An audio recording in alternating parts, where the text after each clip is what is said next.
ഈശോയിലെ ഏറ്റവും സ്നേഹമുള്ള സഹോദരങ്ങളെ, ഉയർപ്പ് കാലം 4-ാമത്തെ ഞായറാഴ്ചയിലേക്ക് നമ്മൾ പ്രവേശിച്ചിരിക്കുന്നു. ഇന്ന് നമ്മൾ വായിച്ചു കേട്ട തിരുവചനങ്ങൾ മത്തായിയുടെ സുവിശേഷം 28-ാം അധ്യായം 16 മുതൽ 20 വരെയുള്ള തിരുവചനങ്ങളാണ് നമ്മൾ വായിച്ചു കേട്ടത്. പ്രേക്ഷിത ദൗത്യത്തെക്കുറിച്ച് നമ്മളെ പഠിപ്പിക്കുന്ന തിരുവചനങ്ങൾ. നമുക്കെല്ലാവർക്കും ഇഷ്ടമുള്ള ഒരു വിശുദ്ധനാണ് വിശുദ്ധ ഫ്രാൻസിസ് അസീസി. ഫ്രാൻസിസ് അസീസിയുടെ ആരംഭകാലത്ത് അച്ഛനായിരിക്കുന്ന അവസരത്തിൽ റോമിൽ പോയി മാർപ്പാപ്പയെ കണ്ട് ഒരു സന്യാസ സഭ ആരംഭിക്കാനായിട്ടുള്ള ആലോചനയുമായി പോപ്പിനെ പോയി കാണുകയാണ്. ഈ ഫ്രാൻസിസ് അച്ഛൻ്റെ വേഷവും താടിയും മീശയും അതുപോലെ തന്നെ ഒരു വൃത്തികെട്ട ഒരു ലുക്കുമൊക്കെ കണ്ട് പോപ്പ് ദേഷ്യപ്പെട്ട്, നീ ആദ്യം പോയി പന്നികളോട് സുവിശേഷം പ്രസംഗിക്കാനായിട്ട് പറയുന്നു. ദേഷ്യപ്പെട്ട് ചരിത്രം നമ്മൾ പഠിക്കുമ്പോൾ നമുക്ക് കാണാൻ പറ്റും. പോപ്പിന്റെ ആ വാക്കനുസരിച്ച് റോമിന്റെ പ്രാന്തപ്രദേശത്തുള്ള പന്നിക്കൂട്ടത്തിന്റെ അടുത്തേക്ക് പോയി അവിടെ സുവിശേഷം പ്രസംഗിക്കുന്ന ഫ്രാൻസിസിനെ നമുക്ക് കാണാനായിട്ട് സാധിക്കും.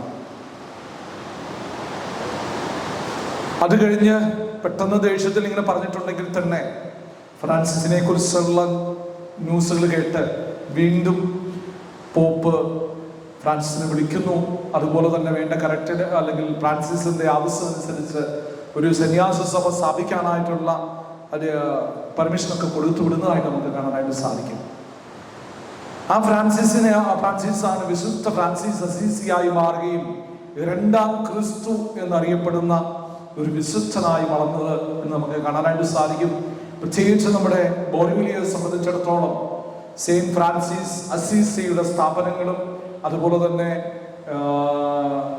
ആ സ്ഥാപനങ്ങളിൽ ജോലി ചെയ്യുന്നവരും അവരുടേതായ എല്ലാ പ്രവർത്തനങ്ങളിലും പങ്കാളികളുമായി എന്നിട്ടുള്ള രീതിയിൽ നമ്മൾ ചിന്തിക്കുമ്പോൾ വിശുദ്ധ ഫ്രാൻസിസ് അസീസി പുണ്യാളനെ നമുക്ക് ഒത്തിരി ഇഷ്ടമാണ്. നമ്മളിന്ന് വായിച്ചു കേട്ട ഈ തിരുവചനങ്ങള് നമ്മുടെ മനസ്സിലേക്ക് ഒന്ന് കൂട്ടിക്കൊണ്ട് വരുമ്പോഴും പ്രേക്ഷിത ദൗത്യത്തെക്കുറിച്ചാണല്ലോ ഇന്ന് ഈശോ നമ്മളെ പഠിപ്പിക്കുക. പ്രത്യേകിച്ച് മത്തായിയുടെ സുവിശേഷം 20-ാം അധ്യായം 28-ാം അധ്യായം 16 മുതൽ 20 വരെയുള്ള തിരുവചനങ്ങളിൽ ആ വചനം നമ്മളൊന്ന് വിഷ്വലൈസ് ചെയ്യുകയാണെങ്കിൽ ഒത്തിരി പ്രാവശ്യം നമ്മൾ വായിച്ചു കേട്ടിട്ടുള്ള കാര്യങ്ങളാണ്. ഈശോ നിർദ്ദേശിച്ചതുപോലെ ഗലീലയിലെ ഒരു മലയിലേക്ക് ശിഷ്യന്മാരെത്തി. ശിഷ്യന്മാര് ഈശോയെ കണ്ടപ്പം ഈശോയെ ആരാധിച്ചു. ചിലർക്ക് സംശയമായി. ഉടനെ തന്നെ ഈശോ അവരെ പഠിപ്പിക്കാനായിട്ട് തുടങ്ങുന്നു. സ്വർഗത്തിലും ഭൂമിയിലുമുള്ള സകല അധികാരവും എനിക്ക് ലഭിച്ചിരിക്കുന്നു എന്ന് പറഞ്ഞ് തൻ്റെ അധികാരത്തെക്കുറിച്ചും അതുപോലെ തന്നെ ഓരോ ക്രിസ്തു ശിഷ്യനും ചെയ്യേണ്ട ദൗത്യത്തെക്കുറിച്ചും ഈശോ അവരെ പഠിപ്പിക്കുന്നതായിട്ട് നമുക്ക് കാണാനായിട്ട് സാധിക്കും. നമുക്കറിയാം, നിങ്ങൾ ലോകമെങ്ങും പോയി എല്ലാവരെയും ശിഷ്യപ്പെടുത്തുവിൻ, അതുപോലെ തന്നെ ജ്ഞാനസ്നാനം ചെയ്യുവിൻ, പിതാവിൻ്റെയും പുത്രന്റെയും പരിശുദ്ധാത്മാവിൻ്റെയും നാമത്തിൽ ശിഷ്യപ്പെടുത്തിയവരെ ജ്ഞാനസ്നാനം ബാപ്റ്റിസം ചെയ്യുവിൻ.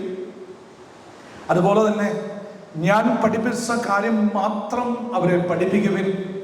ഏറ്റവും അവസാനം ശിഷ്യന്മാർക്ക് ഒരു വാഗ്ദാനം കൊടുക്കുന്നുണ്ട്. യുഗാന്ത്യം വരെ, ലോകാവസാനം വരെ ഞാൻ നിങ്ങളോട് കൂടെ ആയിരിക്കും എന്നുള്ള വാഗ്ദാനം. ഇതാണ് ഇന്ന് നമ്മൾ വായിച്ചു കേട്ട തിരുവചനങ്ങളിൽ നമുക്ക് ചിന്തിക്കാൻ, ധ്യാനിക്കാൻ തമ്പുരാൻ ഉപദേശവുമായി ഈ നമ്മുടെ ഉയർപ്പ് കാലത്തിലെ 4-ാമത്തെ ഞായറാഴ്ച ഈശോ നൽകുന്ന സന്ദേശം. ഇന്നത്തെ സുവിശേഷത്തിന്റെ ഫസ്റ്റ് പാർട്ട് നമുക്കറിയാം. ഈശോ ശിഷ്യന്മാർക്ക് അധികാരം കൊടുക്കുന്നു.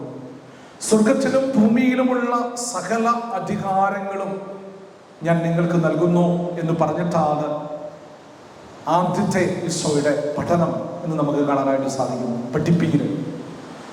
നമുക്കറിയാം അധികാരം എന്തൊക്കെയാണ് ശിഷ്യന്മാർക്ക് കൊടുക്കുന്നതെന്ന് നമ്മൾ പഠിക്കുമ്പോൾ കാണാൻ പറ്റും. സഭ സ്ഥാപിക്കുക, കുദാശകൾ പരികർമ്മം ചെയ്യുക, പിശാചിന്റെ മേൽ അധികാരം, അന്ധകാര ശക്തിയുടെ മേൽ അധികാരം, പരിശുദ്ധാത്മാവിനെ നൽകാനായിട്ടുള്ള അധികാരം, ഈ അധികാരങ്ങളാണ് സ്വർഗത്തിൻ്റെയും ഭൂമിയുടെയും അധികാരം എന്ന് ഈശോ പഠിപ്പിക്കുന്നതെന്ന് നമ്മൾ പഠിക്കുമ്പോൾ നമുക്ക് മനസ്സിലാക്കാനായിട്ട് സാധിക്കും. അതുപോലെ തന്നെ ഗലീലയിലെ ഒരു മലയിലേക്ക് ഈശോയുടെ ഉത്ഥാനത്തിന് ശേഷം ഈശോ അവരെ വിളിക്കുന്നതായിട്ട് നമുക്ക് കാണാനായിട്ട് സാധിക്കും. മത്തായിയുടെ സുവിശേഷത്തിൽ ആ മലയുടെ പേര് പറയുന്നില്ല. പക്ഷേ നമ്മൾ പണ്ട് ചിന്തിച്ച ഒരു കാര്യം ഞാനിപ്പോൾ പറയുമ്പോൾ തീർച്ചയായും നിങ്ങളുടെ മനസ്സിലേക്ക് വരുന്ന ഒരു കാര്യം, പ്രാക്ടിക്കലായിട്ട് നമുക്ക് മനസ്സിലാക്കാൻ പറ്റുന്ന ഒരു കാര്യം, ഗലീലി എന്നുള്ള ആ കാര്യം. പ്രത്യേകിച്ച് നമുക്കറിയാം, ഈശോ ഉത്ഥാനത്തിന് ശേഷം മഗ്ദലന മറിയം ആദ്യം കണ്ട ആ സമയത്ത്, നീ എൻ്റെ ശിഷ്യന്മാരെ അടുത്ത് പറയണം, നിങ്ങൾ ഗലീലയിലേക്ക് വരണം, അവിടെ വെച്ച് നമുക്ക് കാണാം പറ്റണം എന്നൊക്കെ പറഞ്ഞ് മഗ്ദലന മറിയത്തെ ഒരു ദൂത അയച്ച് ശിഷ്യന്മാരോട് വരാൻ പറയുന്ന, ഗലീലയിലേക്ക് വരാൻ പറയുന്ന ഒരു കാര്യം എനിക്ക് തോന്നുന്നു 1-2 ആഴ്ചകൾ മുമ്പ് നമ്മൾ ചിന്തിച്ച കാര്യം. നമുക്കറിയാം ഗലീലി എന്ന ആ പട്ടണത്തിൻ്റെ പ്രത്യേകത നമുക്കറിയാം. ഈശോ തൻ്റെ പരസ്യ ജീവിതം ആരംഭിച്ച സ്ഥലം, ശിഷ്യന്മാരെ വിളിച്ച സ്ഥലം, അതുപോലെ തന്നെ ഈശോയുടെ മലയിലെ പ്രസംഗവും, അതുപോലെ തന്നെ അന്ത്യ പ്രഭാഷണവും, ഇന്ന് നമ്മൾ വായിച്ചു കേട്ട തിരുവചനങ്ങള്, ഈശോ ഈ ലോകത്തിൽ അല്ലെങ്കിൽ ഈശോ ഈ ലോകത്തിലെ ഏറ്റവും അവസാനത്തെ ഈശോയുടെ പഠനങ്ങളൊക്കെയാണെന്ന് നമുക്ക് കാണാനായിട്ട് സാധിക്കുന്നു. ഇതെല്ലാം നടന്നത് ഗലീലയിലാണെന്ന് നമുക്ക് കാണാനായിട്ട് സാധിക്കുന്നു. ഈ ഗലീലയിൽ വെച്ച് ഈശോ എല്ലാ കാര്യങ്ങളും വീണ്ടും നമ്മളെ ഓർമ്മിപ്പിക്കാനായിട്ട് പോകുന്നു. പഠിച്ച കാര്യങ്ങൾ മറന്നു പോകാതിരിക്കാൻ, വരുത്തിയ തെറ്റുകൾ വീണ്ടും ആവർത്തിക്കാതിരിക്കാൻ. 11-12 പേരാണ് തന്റെ ശിഷ്യന്മാർ, ഒരാൾ ഒറ്റിക്കൊടുത്തു, അവസാനം അവൻ പോയി തൂങ്ങിച്ചതായിട്ട് കാണാനായിട്ട് സാധിക്കുന്നു. അതുകൊണ്ട് അവരെ ആ അധികാരം കൊടുത്ത് വീണ്ടും ഒരു റീബർത്തിന് വേണ്ടി, ഒരു റീ എനർജി കൊടുത്ത് അവരെ പുഷ് ചെയ്യുന്ന തമ്പുരാനെ നമുക്ക് കാണാനായിട്ട് സാധിക്കുക. മത്തായിയുടെ സുവിശേഷം 10-ാം അധ്യായത്തില് പരസ്യ ജീവിതം ഒക്കെ തുടങ്ങുന്ന സമയത്ത് ഈശോ ശിഷ്യന്മാരെ അയക്കുന്നതായിട്ട് നമുക്ക് കാണാനായിട്ട് സാധിക്കും. അപ്പോഴും നമ്മൾ ബൈബിൾ വായിക്കുമ്പോൾ ഒരു പാർഷ്യലായിട്ടുള്ള ഒരു അധികാരമാണ് ശിഷ്യന്മാർക്ക് കൊടുക്കുക. നിങ്ങള് ഇസ്രായേലിലെ നഷ്ടപ്പെട്ട ആടുകളുടെ അടുത്തേക്ക് പോകുക, സമരിയായിലേക്ക് പോകാൻ പാടില്ല, വിജാതിയുടെ അടുത്തേക്ക് പോകാൻ പാടില്ല, ഇസ്രായേലിലെ നഷ്ടപ്പെട്ട ആളുകളുടെ അടുത്തേക്ക് മാത്രം പോയി സുവിശേഷം പ്രഘോഷിക്കാൻ മാത്രം പറഞ്ഞ് ഒരു പാർഷ്യൽ അധികാരം കൊടുത്ത് ശിഷ്യന്മാരെ പറഞ്ഞു വിടുന്നതായിട്ട് നമുക്ക് കാണാനായിട്ട് സാധിക്കും മത്തായിയുടെ സുവിശേഷം 10-ാം അധ്യായത്തിൽ. പക്ഷേ മത്തായിയുടെ സുവിശേഷം 28-ാം അധ്യായം 16 മുതൽ 20 വരെയുള്ള തിരുവചനങ്ങൾ നമ്മൾ വായിക്കുമ്പോൾ, ലോകം മുഴുവൻ പോയി നിങ്ങൾ ശിഷ്യപ്പെടുത്തുവിൻ എന്ന് പറഞ്ഞ് ആണ് അവരെ വിടുക. കാരണം അവിടെ പാർഷ്യലായിട്ടുള്ള അധികാരമല്ല. ഇവിടെയാണ് വിശുദ്ധ ഫ്രാൻസിസ് അസീസിയുടെ ആ മഹാത്മ്യം മനസ്സിലാക്കുക. സകല സൃഷ്ടി ജാലങ്ങളോടും സുവിശേഷം പ്രഘോഷിക്കാൻ. വിശുദ്ധ ഫ്രാൻസിസ് അസീസി പന്നികളോട് മാത്രമല്ല, മീനുകളോടും വൃക്ഷലതാദികളോടും ഒക്കെ പ്രസംഗിക്കുന്നതായിട്ടും അത് അവർ ജീവനുള്ള എല്ലാ ജീവജാലങ്ങളും അനുസരിക്കുന്നതായിട്ടൊക്കെ നമുക്ക് കാണാനായിട്ട് സാധിക്കുന്നു. സ്നേഹമുള്ളവരെ, 3-4 ദൗത്യങ്ങളാണ് ഇന്ന് നമുക്ക് ഈശോ വിചിന്തനത്തിനായി നമുക്ക് തന്നിരിക്കുക. പ്രേക്ഷിത ദൗത്യം എന്നുള്ള ചിന്ത നമ്മുടെ മനസ്സ് സൂക്ഷിക്കുമ്പോൾ അതിൽ ഒന്നാമത്തെ കാര്യം ഇപ്പൊ നമ്മൾ ചിന്തിച്ച കാര്യമാണ്, സുവിശേഷ പ്രഘോഷണമാണ്.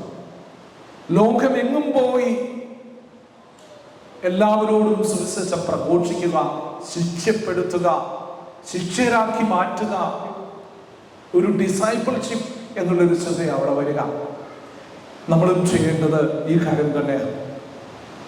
കാരണം നമുക്കറിയാം, നമ്മുടെ ഇന്ത്യയെ കുറിച്ചൊക്കെ നമ്മൾ ചിന്തിക്കുമ്പോൾ, പ്രത്യേകിച്ച് ഇപ്പം നമ്മൾ കേൾക്കുന്നതായ സാഹചര്യങ്ങള് മതസ്വാതന്ത്ര്യമുള്ള മേഖലകളൊക്കെയാണ്.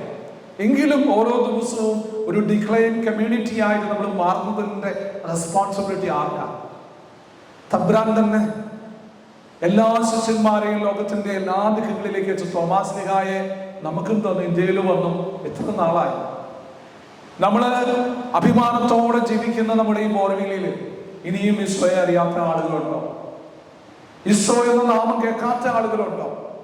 ഇപ്പോഴും നമുക്ക് പേടിയില്ലാതെ സുവിശേഷം പ്രഘോഷിക്കാനായിട്ട് സാധിക്കുമോ? ഏക സത്യ ദൈവം ഈശോയാണെന്ന് അടിയുറച്ച ബോധ്യത്തോടെ വിശ്വാസത്തോടെ ജീവിക്കുന്ന ഒരു ക്രൈസ്തവനാണോ ഞാൻ? ഈ മേഖലകളിൽ ഒരു ആത്മപരിശോധന ചെലുത്തുമ്പോൾ പ്രത്യേകിച്ച് ഏതെങ്കിലും കുറവുകൾ നമുക്കറിയാം. കടമുള്ള ദിവസം പള്ളിയിൽ വരണമെന്ന് പോലും നമുക്കുള്ള കൽപ്പന പാലിക്കാത്ത ക്രിസ്ത്യാനികളായി മാറിയ ഒരു ഡിക്ലൈൻ കമ്മ്യൂണിറ്റിയായി മാറിയോ? അത് എൻ്റെ ഉള്ളിലതൊരു ബോധ്യമായി മാറിയിട്ടുണ്ടെങ്കിൽ ആ ബോധ്യം എന്നെ കണ്ടുപിടിക്കുന്ന മക്കൾക്ക് കൈമാറാനായിട്ട് സാധിക്കാത്ത ഒരു രക്ഷകർത്താവാണോ ഞാൻ?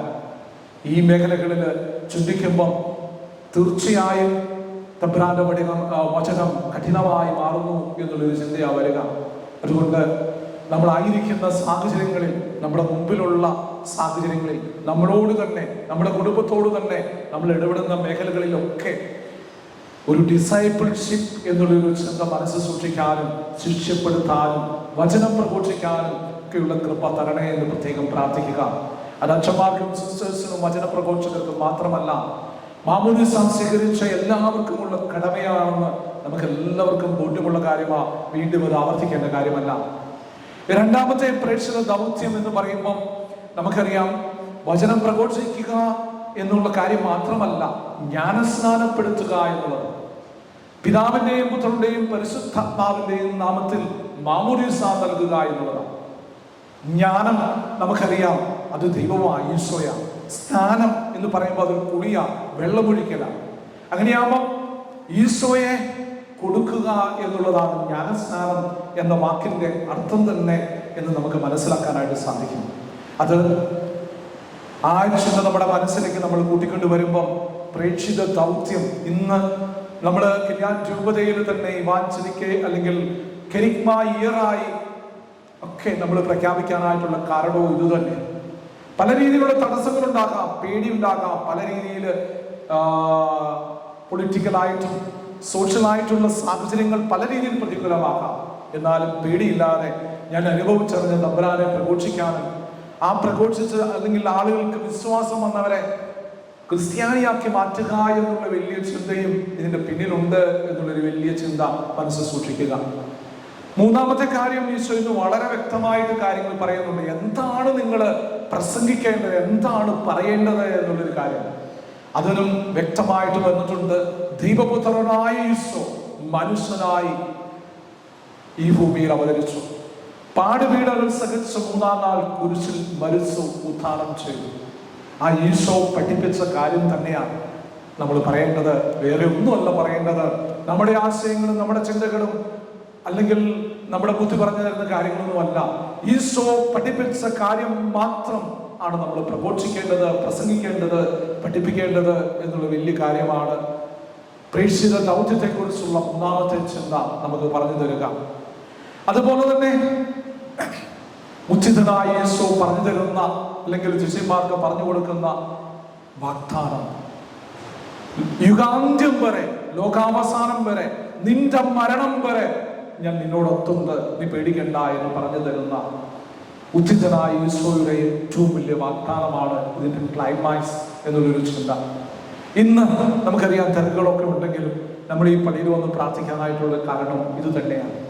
ഏത് അസുഖം വന്നാലും, ഏത് വേദന വന്നാലും, ഏത് ക്രിട്ടിക്കൽ സിറ്റുവേഷൻ വന്നാലും നമുക്കറിയാം നമ്മുടെ പണം കൊണ്ടോ സ്ഥാനമാനം കൊണ്ടോ അധികാരം കൊണ്ടോ ഒന്നും നേടാത്തത് എന്തുകൊണ്ട് ഈ പള്ളിയിലുണ്ട്, അത് നമ്മുടെ ഈശോയാണ് എന്നുള്ള വലിയ ചിന്തയും വിശ്വാസമാണ് ഈ പള്ളിയിലേക്ക് നമ്മളെ കൂട്ടിക്കൊണ്ടുവരിക. നിന്റെ അവസാനം വരെ, നിന്റെ ജീവൻ അല്ലെങ്കിൽ അവസാനിക്കുന്നത് വരെ, ലോകാവസാനം നീ മരിച്ചാലും നിന്റെ മക്കൾ ജീവിച്ചിരിക്കുന്നിടം വരെ, ഈ ഭൂമിയിൽ ജീവനുള്ളിടത്തോളം കാലം ഞാൻ നിന്നോട് കൂടെ ഉണ്ടായിരിക്കും എന്നുള്ള ആ ഈശോയുടെ ജീവനുള്ള പ്രസൻസ് ഉണ്ടാകുമെന്നുള്ള വലിയ വാഗ്ദാനം ഇന്ന് വീണ്ടും നമ്മളെ ഓർമ്മിപ്പിച്ചു തരുന്നു. അതുകൊണ്ട് നമുക്ക് സന്തോഷിക്കാം. പ്രത്യേകിച്ച് ഈശോ തന്ന ആ വചനങ്ങളെ കുറിച്ചൊക്കെ ചിന്തിക്കുമ്പോൾ, പ്രത്യേകിച്ച് നമ്മൾ തുടങ്ങിയത് ഫ്രാൻസിസ് അസീസിയുടെ ജീവിതവുമായി ബന്ധപ്പെട്ട കാര്യമാണ്. മനുഷ്യരോട് മാത്രമല്ല, ലോകം മുഴുവനും ഈശോയുടെ ആ സാന്നിധ്യം അറിയണം, ഈശോ എന്ന നാമം ചൊല്ലണം.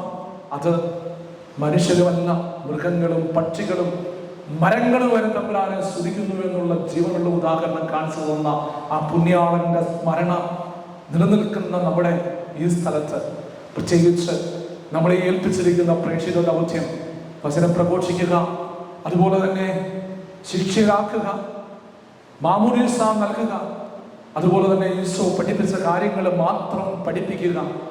അവസാനം ഈശോ, ഉചിതനായ ഈശോ പകർന്നു തന്ന ഏറ്റവും വലിയ വാഗ്ദാനം, നിന്റെ കൂടെ ഞാനുണ്ട്, നീ പേടിക്കണ്ട എന്ന് പറഞ്ഞു തരുന്ന ഈ തിരുവചനങ്ങൾ ധ്യാനിക്കാം, പ്രാർത്ഥിക്കാം. പിതാവിൻ്റെയും പുത്രൻ്റെയും പരിശുദ്ധാത്മാവിൻ്റെയും നാമത്തിൽ.